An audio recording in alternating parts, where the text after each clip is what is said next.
Good morning. Here is your Executive Intelligence Summary for March 18, 2026.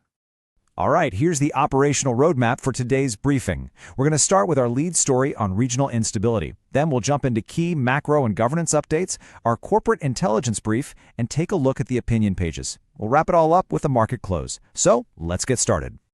Okay, let's dive right into our lead story, and it's a big one. The broadening regional instability that's having a direct impact on India. So the most significant event right now is unfolding in Afghanistan. Afghan officials are reporting a Pakistani airstrike on a Kabul hospital that's killed, believe it or not, more than 400 people. Now, Pakistan has flatly rejected this accusation, calling the casualty claims propaganda. And India's response? It's been swift and strong. They've condemned the bombing as unconscionable and barbaric, calling it a clear threat to peace in the region. So why does this matter so much to India? Well, this conflict feeds directly into the country's energy security. And you can see it right here. The wider region, we're talking West Asia, the Strait of Hormuz, accounts for a staggering 90% of India's LPG imports and half of its crude oil. This makes any instability, anything at all, a direct and immediate economic threat. It's a huge vulnerability. And this isn't just a theoretical risk. Look at this number. Right now, as we speak, half a dozen India-bound tankers are delayed west of the Strait of Hormuz. And what are they carrying? About 3 lakh tons of LPG. That is a massive amount of energy, just sitting there, stuck in transit. It really highlights how tangible this supply risk is. So here's the bottom line. The crucial point here is that this isn't just one problem. The immediate implication is a tightening operating environment across the board. We're talking energy flow disruptions, war-driven volatility hitting oil and equities, and on top of all that, you've got added pressure from turbulence in the U.S. private credit market. These are parallel risks, all hitting at the same time, impacting energy, markets, and regional diplomacy. And of course, this kind of tightening environment has direct policy implications. So let's move on to macro, politics, and governance, and see what's happening on the national front. We have 2 key developments to cover here. First up, it looks like India is reopening a narrow channel for Chinese capital. The government has decided to relax its Press Note 3 rules. Now, these are the rules that scrutinize investments from neighboring countries. They're allowing certain investments below 10% to come in through the automatic route. And why now? Well, the thinking seems to be based on 3 key pressures: that nearly $100 billion trade deficit with China, weaker FDI inflows lately, and, you guessed it, the very energy vulnerabilities the current conflict is exposing. But, it's worth looking at what's happened elsewhere, because it really offers a word of caution. Take Thailand, for example. The expansion of Chinese EV makers there led to the closure of over 10 local auto parts firms. Or look at Indonesia, where Chinese companies now control more than 70% of the country's entire nickel refining capacity. So yeah, these examples really highlight the potential economic risks that can come along with that investment. Okay, our next update is on the Pakistan-Afghanistan conflict itself. It has now officially entered its 3rd week. And unfortunately, the situation is really defined by these repeated cross-border clashes and airstrikes. International calls for a ceasefire? So far, they've gone completely unheeded.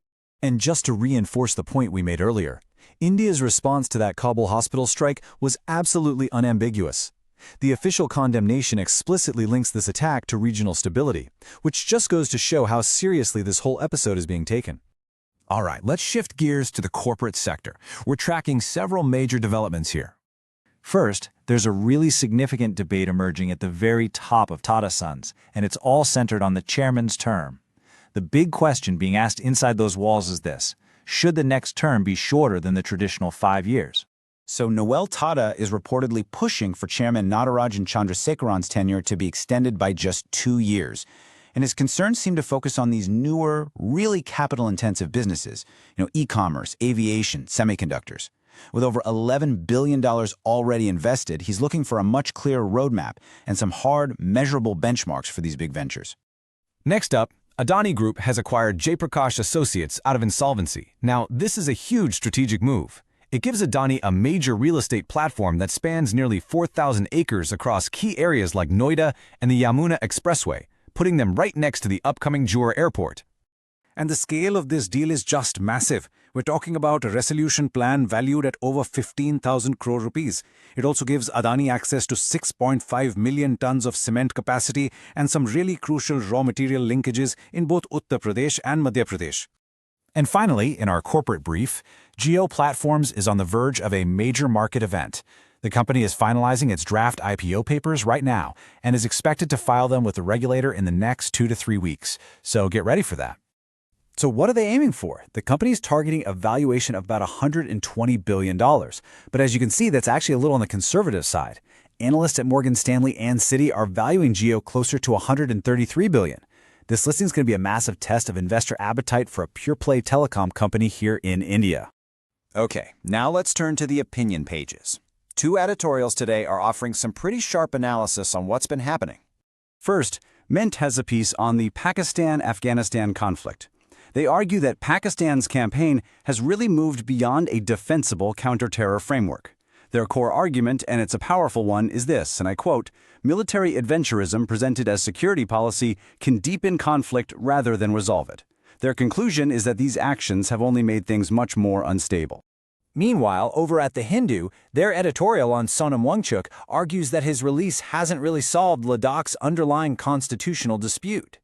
The main point they're making is that while an immediate legal showdown might be over, the fundamental issues are still very much on the table. As they put it, negotiations with Ladakhi leadership remain unresolved, and that demands for statehood and Sixth Schedule status continue.